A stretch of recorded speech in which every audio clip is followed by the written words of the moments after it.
장례 광고 하나 드리겠습니다. 133 구역의 이순자 집사님의 시어머님께서 어제 하나님의 부르심을 받으셨습니다. 부안 성광교회 주관으로 장례가 진행이 되며 빈소는 부안 효병원 장례식장입니다. 오늘 오전 10시에 위로 예배가 부안 효병원에서 있겠습니다. 함께 하실 성도님들은 9시까지 교회로 오시면 함께 출발하도록 하겠습니다. 오늘 함께 보신 본문으로 은혜가 나를 살린다라는 제목으로 함께 말씀의 은혜를 나누겠습니다. 여러분 어떻게 생각하실지 모르겠지만 신앙생활과 결혼생활은 상당히 유사한 점이 있습니다. 이건 꼭 일치하지는 않겠습니다만 결혼생활을 잘하는 부부는 신앙생활을 잘할 가능성이 높습니다. 또 뒤집어서 신앙생활을 잘하시는 부부들은 결혼생활도 원만하게 잘 해낼 가능성이 높습니다. 왜냐하면 부부생활이라는 것은 남편과 아내의 관계이듯이 신앙생활이라는 것은 우리와 하나님, 신부인 우리와 신랑이신 하나님과의 관계이기 때문에 결혼생활을 잘하는 부부들을 보면 어떤 특징을 가지고 있냐면 서로 많이 이해해주고 또 많이 웃어주고 또 뭐 화낼 것도 뭐 2개 화낼 것도 하나만 화내고 하나 화낼 것도 반만 화내고 또 이렇게 화가 날 일도 요만큼만 그리고 칭찬도 많이 하고 감사도 많이 하고 서로 격려도 많이 하고 여러분 신앙생활로 비슷하죠. 하나님을 굉장히 잘 찬양하고 또 하나님께 감사하고 이런 신앙생활하는 사람이 있고 늘 뭘 해도 하나님께 불만인 신앙생활하는 왜 나한테 이러시냐 그러고 하나님 도대체 왜 나만 미워하시냐 그러고 어떻게 보면은 부부간에 이 사용하는 언어나 신앙생활에서 사용하는 언어가 비슷합니다. 그래서 이 부부 생활, 결혼 생활을 잘하는 것과 신앙생활을 잘하는 것, 그것은 유사한 점이 많습니다. 그래서 아마 우리 가정을 한번 생각해 보시죠. 나는 신앙은 좋은데 내가 결혼은 잘못했어. 이건 신앙은 좋은 것인지 아니면 내 신앙이 정말 좋은 것인지 한번 되돌아볼 일입니다. 여러분 신앙이 좋다는 것은 결혼 생활과 비슷한 점이 많기 때문에 그런 면에서 서로 같이 비례하여 갈 수밖에 없다. 그렇다면 오늘 고린도 교회에게 보낸 편지 첫 번째 편지를 우리가 마무리하는 15장 이제 16장 이제 접어들었는데 고린도 교회 이렇게 쭉 편지를 읽어봤지만 고린도 교회 왜 이렇게 문제가 많을까? 이들은 신앙생활하면서 왜 이렇게 문제가 많을까? 은사도 많이 있었던 교회고 사도 바울의 소위 개척 기간도 제일 오래된 교회입니다. 1년 한 6개월 정도 사도 바울이 다른 교회보다 훨씬 더 많이 심혈을 기울였고 훨씬 더 많이 목회를 했고 교회 성도들과 함께 했던 그런 교회인데 왜 이렇게 문제가 많을까? 고린도 교회는 뭘 도대체 잃어버린 교회일까? 그래서 오늘 편지를 마무리하면서 사도 바울이 2가지를 얘기합니다. 오늘 15장에서 첫 번째는 하나님의 은혜, 두 번째는 부활. 이제 부활에 대해서는 이제 다음 시간에 좀 더 살펴보기로 하고 오늘은 하나님의 은혜에 대해서 바울이 마무리를 짓고 있는데 왜 하나님의 은혜를 사도 바울은 편지의 마지막에다가 이야기를 하고 있을까? 그것은 이 고린도 교회가 자타가 공인하는 자타가 알아주는 골치 아픈 교회였기 때문에 그렇습니다. 우리가 혹시 부부간에 좀 관계가 안 좋은 부부들이 주변에 있으실 텐데 그런 분들에게 필요한 것은 부부 상담입니다. 부부간의 상담. 혹시 부부 상담을 받아보신 가정이 있는지 모르겠습니다. 아마 부부간에 관계가 안 좋으면 그런 것도 못 받을 겁니다. 관계가 어느 정도 좋아야 부부 상담도 받는데 이미 파경에 이르고 대화도 안 되는 그런 부부들은 무슨 둘이 상담을 받아, 상담 자체를. 그래서 악순환이 계속 반복이 됩니다. 여러분, 우리가 병에 걸렸을 때 의사에게 가서 우리가 어디 아프다고 얘기하고 그 증상을 이야기하고 의사는 듣고 거기에 맞는 약을 처방해 주지 않습니까? 여러분, 우리 몸과 마음은 연결이 되어 있기 때문에 마음이 아프면 몸도 아프고 몸이 아프면 마음도 아픕니다. 그런 면에서 여러분, 마음이 아픈 것이 잘못된 것이 아니죠. 그렇기 때문에 마음이 아플 때 누군가에게 우리 마음을 털어놓고 내 마음이 이렇다, 정상적인 어떤 반응이 일어나지 않는다, 기쁜 것을 보고도 기쁘지도 않고 오히려 짜증이 나고, 이건 뭔가 마음이 고장이 났다는 뜻인 것인데, 그걸 오랫동안 방치를 해두면 여러분, 우리 몸에 암이 있는데 빨리 검사를 해서 수술을 하든지 치료를 받아야 되는데, 방치를 하면 자연스럽게 낫는 경우도 있지만 거의 8, 90%는 우리 몸을 죽이게 되지 않습니까? 그것처럼 마음이 고장이 나면 뭔가를 빨리 고쳐야 되는데, 이 고린도 교회도 마음이 고장이 난 교회인 것입니다. 성도들 간에 뭔가 계속 고장이 났어요.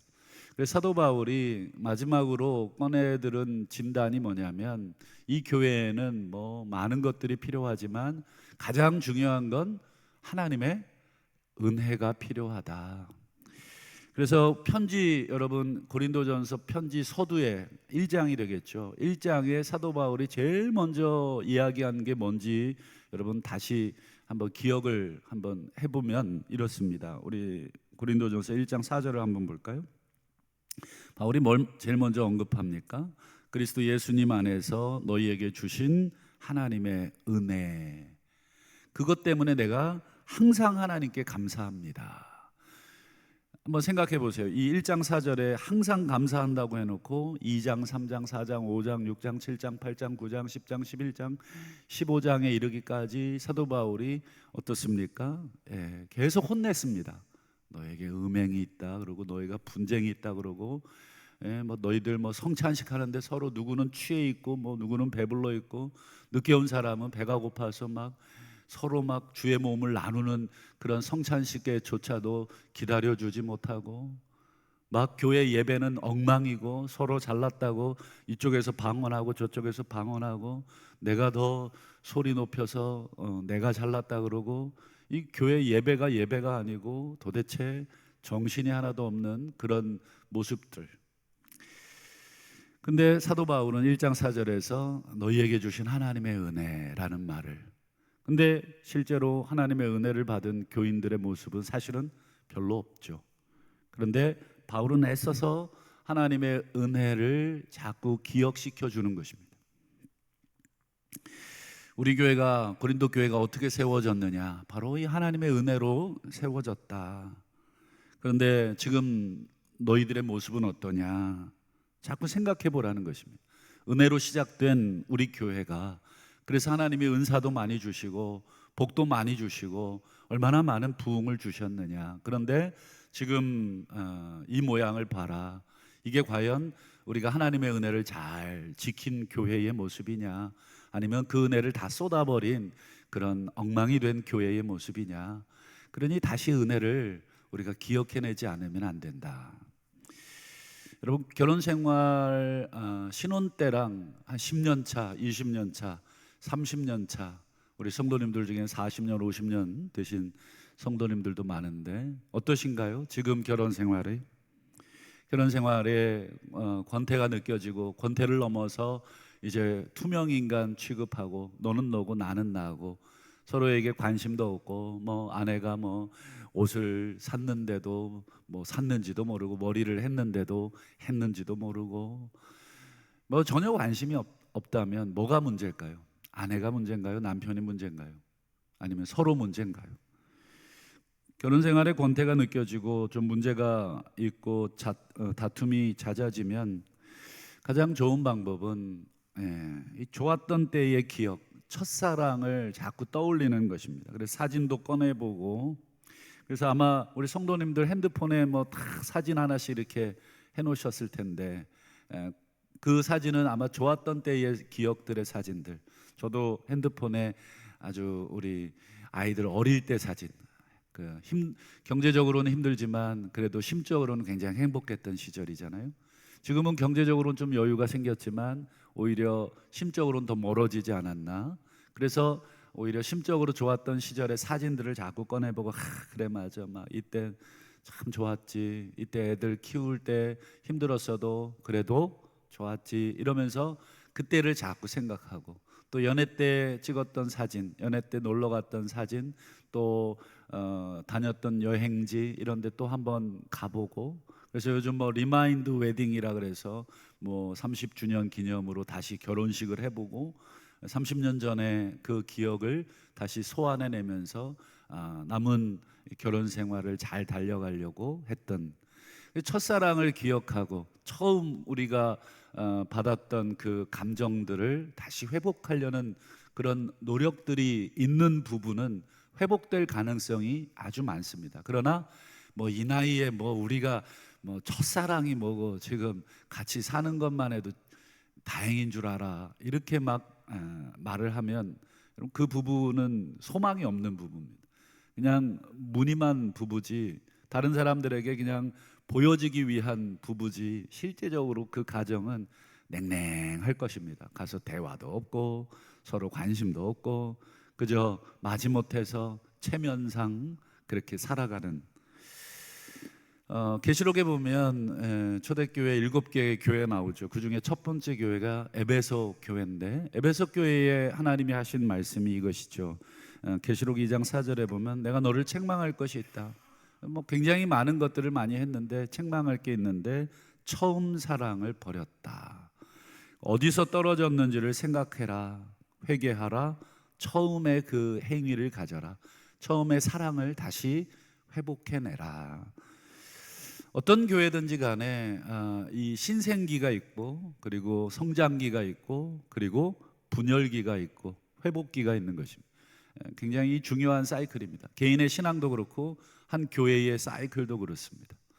그 교회들마다 또 개인마다 이 신앙 사이클을 제대로 이해하지 못하면 여러분 우리의 신앙을 회복하는 데 굉장히 더디게 됩니다. 에베소 교회도 마찬가지였습니다. 저도 에베소 교회를 한번 가본 적이 있는데요. 에베소 교회가 굉장합니다. 지금 터키에 있는 에베소라고 하는 지역인데요. 거기 가면 굉장히 그 당시에 상상할 수 없는 도로가 그 지역에 놓여 있고 그렇습니다. 그리고 큰 원형 경기장이 있고 정말 규모가 대단합니다. 그런데 이 교회는 겉모양은 엄청나죠. 그런데 첫사랑 핵심이 다 빠졌어요. 마치 집으로 비유하면 한 50평, 100평짜리 집인데 집이 냉랭한 것이죠. 뭐가 빠졌나 그걸 자꾸 생각해 보라는 것이면, 돈이 있어서 큰 집은 사고 돈이 있어서 대리석으로 칠을 해놨는데 돈이 있어서 큰 차도 굴리고 여러 가지 잘 해놨는데 정말 가정에 제일 중요한 그 사랑이 없어서 자식들 부부들 다 따로따로.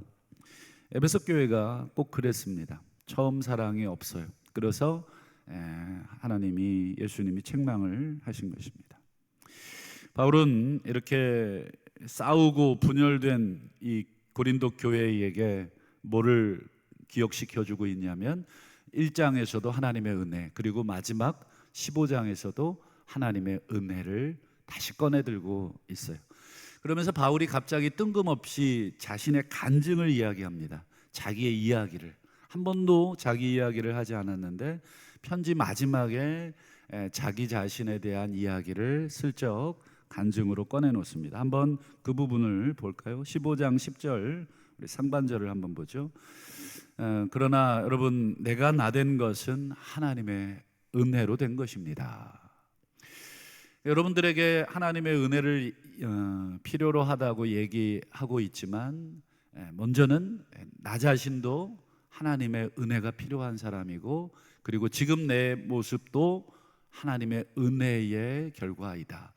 여러분들에게 내가 사랑을 노래하고 사랑하라 그러고 서로 용납해 주라고 하고 이렇게 말하는 나도 사실은 하나님의 은혜가 아니었다면 지금 내가 이런 말 할 자격도 없고 이런 말 할 수도 없다.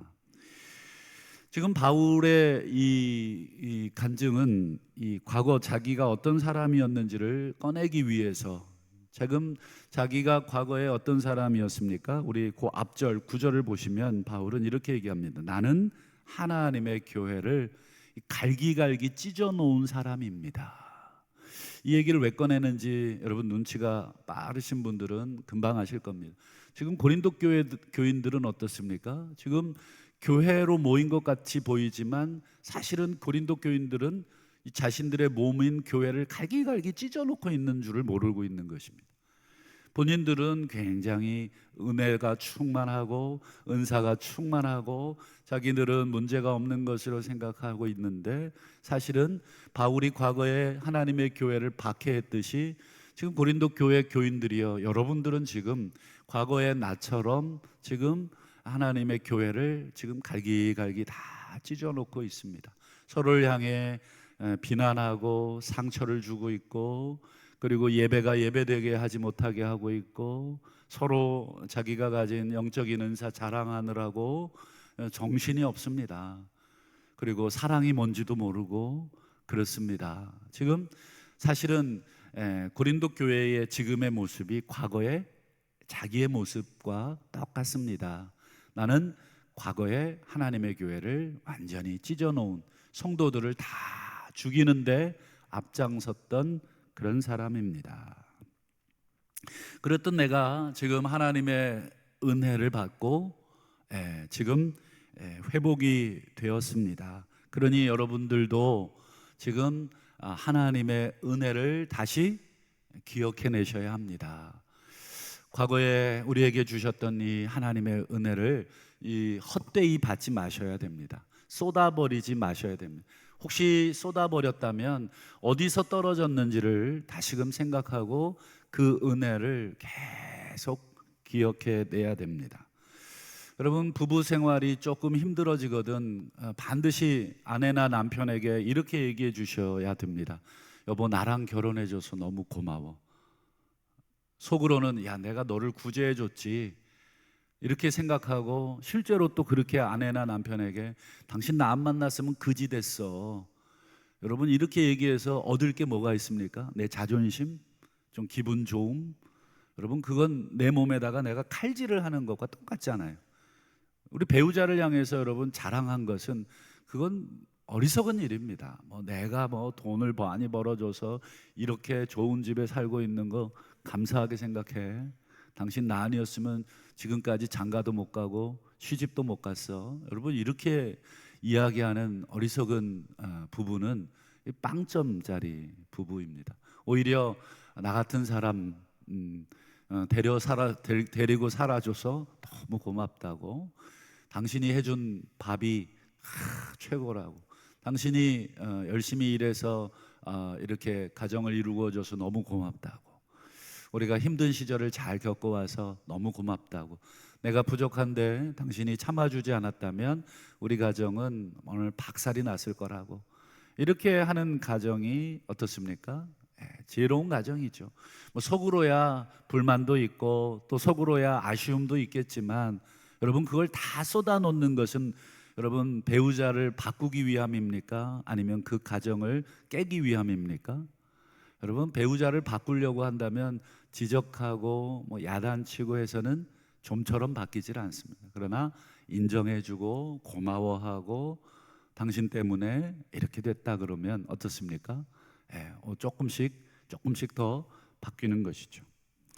바울이 지금 고린도 교회들의 문제점을 지적하지 않을 수 없어서 지적했지만 결국은 본인도 그런 사람이었습니다. 나도 하나님의 교회를 박해하던 사람이었습니다. 그리고는 바울이 자신이 하나님의 은혜를 받아서 변화되고 새로운 삶을 살고 그리고 교회를 세워가는 그런 일꾼 된 것, 그것을 또 얘기하는데 우리 10절 중반절을 볼까요? 내게 주신 그 은혜, 하나님의 은혜, 그 은혜를 헛되지 아니하여, 은혜가 헛되지 아니하여, 이걸 바꾸어 말하면 내게 주신 하나님의 은혜를 내가 헛되게 하지 아니하려고 이렇게 바꿀 수 있는 표현입니다. 하나님이 내게 은혜를 주셨는데 그 은혜를 막 헛되이 쏟아버리지 않게 하려고 내가 모든 사도보다 더 많이 수고했습니다. 또는 하나님의 은혜가 내게 헛되지 않다는 증거로 나는 다른 누구보다 더 많이 수고했습니다. 이걸 가정으로 말하면 당신이 내게 주신 아내가 또는 남편이 내게 준 은혜를 헛되이 내가 하지 않기 위해서 내가 당신을 위해서 이 가정을 위해서 더 많이 애쓰고 수고했습니다. 그러나 그렇게 한 것조차도 내가 아니라 하나님의 은혜입니다. 이 은혜를 알게 되면 수고가 전혀 힘들질 않아요. 여러분 막 아빠로서 남편으로서 아내로서 엄마로서 막 자식을 위해서 가정을 위해서 막 밤낮 없이 일해놓고 자식 앉혀놓고 막 이 모든 수고에 대해서 일장연설하시는 부모님 계신가요? 그건 이상한 부모이지 않습니까?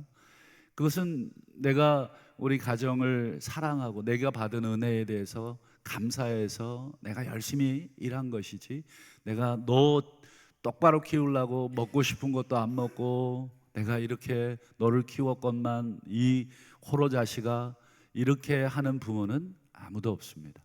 사도 바울도 그랬습니다.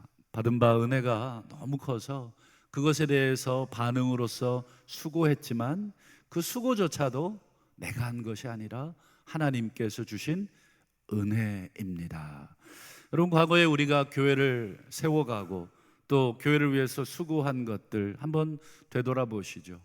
은혜가 넘칠 때는 그것이 힘든지 모르지만 은혜가 빠져가면 여러분 교회 예배 오는 것조차도 힘들어요. 그런 면에서 어떤 게 문제입니까? 무엇이 문제입니까? 결국은 가정이나 교회나 모든 문제의 시작은 나에서 시작합니다. 내게 은혜가 빠져나가면 모든 것이 힘듭니다. 그러나 내가 은혜가 충만하고 받은 바 은혜, 첫사랑을 내가 잘 기억하면 어떤 수고를 해도 그것은 수고로 여겨지지 않고 기쁨으로, 감사로 여겨지는 것입니다.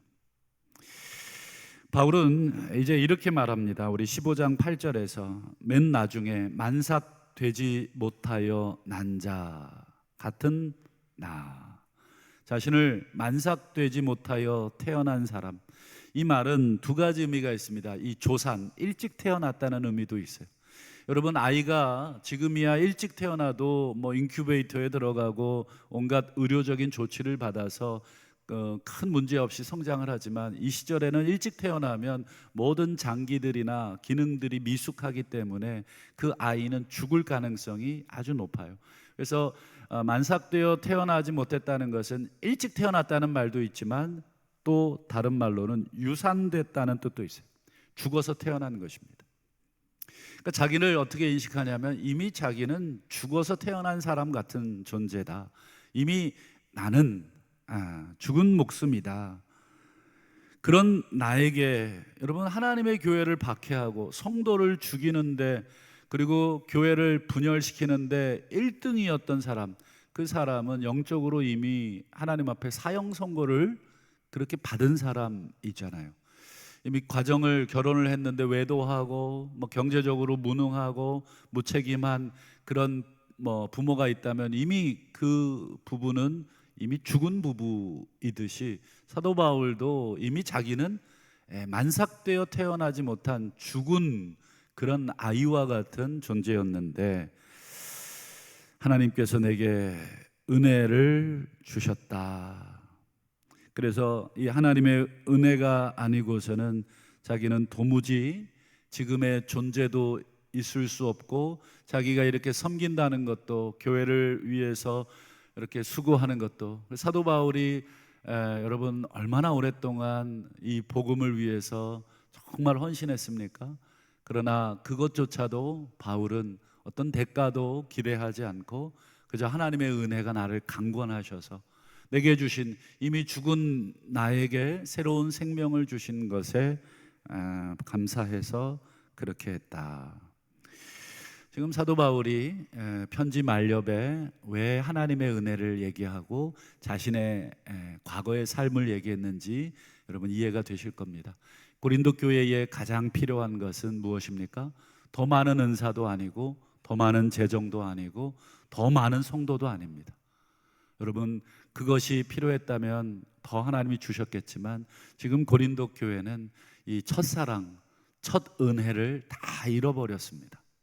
과거에 영화로웠던 것들, 과거에 좋았던 것들, 그거 붙들고만 있지, 이 교인들이 서로를 밀어내고 있고 서로를 이해하지 못하고 있고 받아주지 못하고 있고, 예배는 엉망이고 성도들 간에 음행도 있고 싸움도 있고 분파도 있고, 정말 교회가 가질 수 있는 모든 문제들을 다 가진 교회, 그 교회는 바로, 그 교회에 필요한 것은 다시 하나님의 은혜. 그 은혜라는 것은 그냥 교회 집단적으로 부어지는 것이 아니라 우리 한 사람 한 사람이 그 은혜를 다시금 기억하는 것. 아마 우리 동부 교회에 부어주신 은혜를 아마 담임 목사인 저보다 여기 계신 우리 성도님들은 훨씬 더 많이 알고 계실 겁니다. 이 교회와 함께했던 수많은 수십 년간의 그 기억들을 아마 우리 성도님들은 알고 계실 겁니다. 그 은혜의 기억들을 가지고 계신 분들은 그 은혜를 다시 꺼내 들고 하나님 앞에, 하나님, 우리가 이 은혜를 다시금 기억해 내게 하시고 그 은혜에 내가 더 그 반응하는 삶이 되게 하옵소서, 이렇게 기도해야 되고 또 그렇게 우리 교회를 세워가야 될 우리 책임이 있는 줄로 믿습니다. 말씀을 맺겠습니다. 여러분, 신앙생활하면서 우리가 때로는 분열도 있을 수 있고 때로는 또 다툼이 있을 수도 있고 때로는 미움이 있을 수도 있고 때로는 예배를 우리가 어지럽게 할 때도 있고 그 외에 많은 것들이 있겠지만, 그때마다 속히 내게 주신, 우리에게 주신 하나님의 은혜를 우리가 다시금 기억해내고 다시금 하나님이 주신 그 은혜, 사도 바울처럼 내가 교회를 박해하고 교회를 무너뜨리고 교회를 분열시키는 이 주동자가 되어서는 안 되겠다 하는 그런 마음으로 다시금 이 교회를 끌어안고 기도하고 성도들을 끌어안고 기도해 주시고, 그리고 그들을 다시금 그리스도의 은혜로 품고 우리 다시 하나 되자 그러고 우리 다시 하나님의 은혜를 헛되이 받지 말자고 권면하시는 그런 복된 우리 새벽에 모든 성도님들 되시기를 주님의 이름으로 축복합니다.